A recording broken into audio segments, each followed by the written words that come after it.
So hello everyone, welcome to my channel. तो in this video will discuss कि RBI assistant के लिए एक बेयर मिनिमम चीज़ हमें करनी होती है। वो कौन कौन सी चीज़ें इंपॉर्टेंट है जो हमें करनी चाहिए, जिसको करके हमें सही में स्पीड में बहुत ही फ़ायदा मिलेगा। Because we know RBI assistant जो पेपर है उसका जो कट ऑफ होता है वो बहुत ही हाई जाता है। मैक्सिमम स्टेट्स में वो हाई जाता है, but as compare to Maharashtra में देखें तो वो थोड़ी सी कम जाती है। बट ऐसा भी तो नहीं है कि सारे लोग यहीं से फॉर्म फिल करेंगे, सारे लोग यहीं से पेपर देंगे, है ना। तो उसके अकॉर्डिंग एक बेयर मिनिमम एफर्ट क्या होना चाहिए, बस उसी के ऊपर मैंने कुछ वीडियोस और टॉपिक्स लिखे हैं। I hope that will be beneficial for you.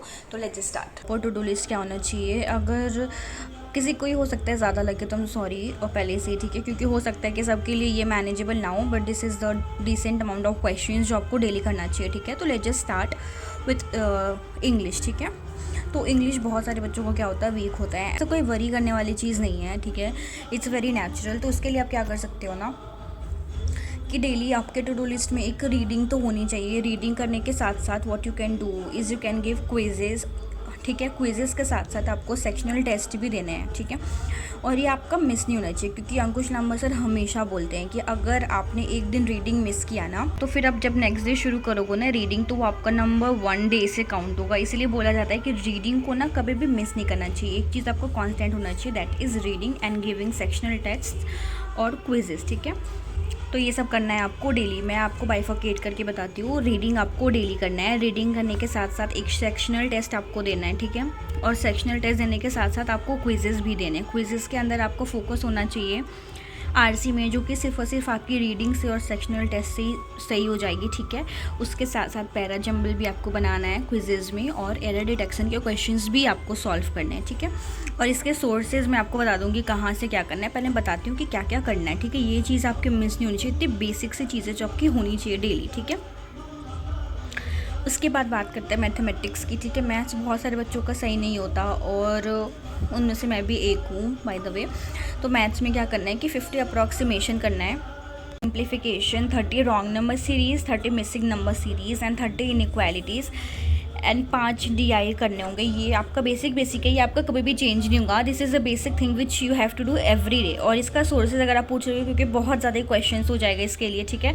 तो I will tell you one very good source जिस पे आप एकदम आसानी से रिलाई कर सकते हो, ठीक है, बट लेटर ऑन। उसके बाद रोज़ आपको एक अर्थमेटिक का टॉपिक सॉल्व करना होगा, ठीक है। और मैक्सिमम बच्चे क्या करते हैं, मिक्स करके भी करते हैं, तो आप मिक्स करके भी कर सकते हो। बट अर्थमेटिक में ऐसा होता है ना कि हमारी बहुत सारी चीज़ें टॉपिक्स क्लियर नहीं होते हैं। तो उस केस में आप क्या कर सकते हो कि आप एक टॉपिक उस दिन क्लियर कर सकते हो और फिर उसी का फिर आप क्वेश्चन सॉल्व कर सकते हो। या फिर मान लीजिए आपने परसेंटेज का कॉन्सेप्ट देखा तो आप रेशियो के क्वेश्चंस कर सकते हो, फिर उसके साथ साथ परसेंटेज के भी क्वेश्चंस कर सकते हो। तो मिक्स करके आप कर सकते हो, ठीक है। और एक सेक्शनल टेस्ट देना है। ये सेक्शनल टेस्ट, यहाँ के वाले सेक्शनल टेस्ट, यहाँ के सेक्शनल टेस्ट और रीजनिंग के सेक्शनल टेस्ट, ये सारे आपको स्मार्ट की तरह से ही देने हैं, ठीक है। उसके बाद आप रीजनिंग के लिए क्या कर सकते हो, 25 पजल लगाने होंगे आपको। ये कंपलसरी है, ये भी क्विज़ के फॉर्मेट में ही आप देना, क्योंकि जितना क्विज़ दोगे ना उतनी स्पीड हमारी बढ़ती है। और सेक्शनल तो देना ही है आपको हर सब्जेक्ट का, ठीक है। उसके बाद सारे मिसलेनियस टॉपिक्स के हैं उसके सारे क्विज़ करने हैं। और एकदम ही इसमें वो मत करना होते ना, हम सोचते हैं कि कोई बात नहीं एक दिन छोड़ देते हैं, नहीं, क्योंकि जब हमारी इसकी स्पीड अच्छी होगी ना तभी जाके हमारे पास इसके लिए टाइम बचेगा, ठीक है। उसके बाद हमें एक मॉक टेस्ट देना है। यहाँ पे मैंने SK इसलिए रखा है क्योंकि स्मार्ट किरा पे और हम रिलाई कर सकते हैं, क्योंकि उसका जो क्वेश्चन का लेवल होता है ना वो कभी ऐसा आपको नहीं देगा कि ठीक है एग्जाम में कुछ भी आ रहा तो उसका नीचे का लेवल मिलेगा आपको, नहीं, उसमें हमेशा अच्छा मिलेगा, ठीक है। और अभी उस पर ऑफ़र भी चल रहा है स्मार्ट किरा पे। जनरली स्मार्ट किरा के मॉक टेस्ट इतने अच्छे लेवल के होते हैं कि उस पर वो ऑफ़र देना वो सोचती नहीं कि इतना ऑफर्स दिया जाए उस पर, क्योंकि ऑलरेडी उसके प्राइसेस बहुत ही कम है। बट अभी उस पर 25% ऑफ चल रहा है SK के मॉक्स पे, तो आप डेफिनेटली जा करके उसको चेकआउट कर सकते हो, ठीक है। और उसके बाद करंट अफेयर्स करना है हमें डेली, ठीक है। और एक चीज़ मैं आपको फिर से बता दूं कि ये जो सेक्शनल टेस्ट्स हैं ना ये छोड़ना नहीं आपको। और SK का मॉक टेस्ट अगर आप वो कंपाइल्ड वाला लोगे ना उसमें सारी चीज़ें हमें मिलती हैं, हमें कुछ अलग से लेने का ज़रूरत नहीं होता उसमें, ठीक है। So this is it for the video and thank you so much for watching. I hope कि थोड़ा सा आइडिया हो गया होगा आपको टॉपिक्स का भी और कहाँ से चीज़ें करनी भी हैं, ये सारी चीज़ें मॉक टेस्ट का भी, करंट अफेयर्स का भी, ठीक है।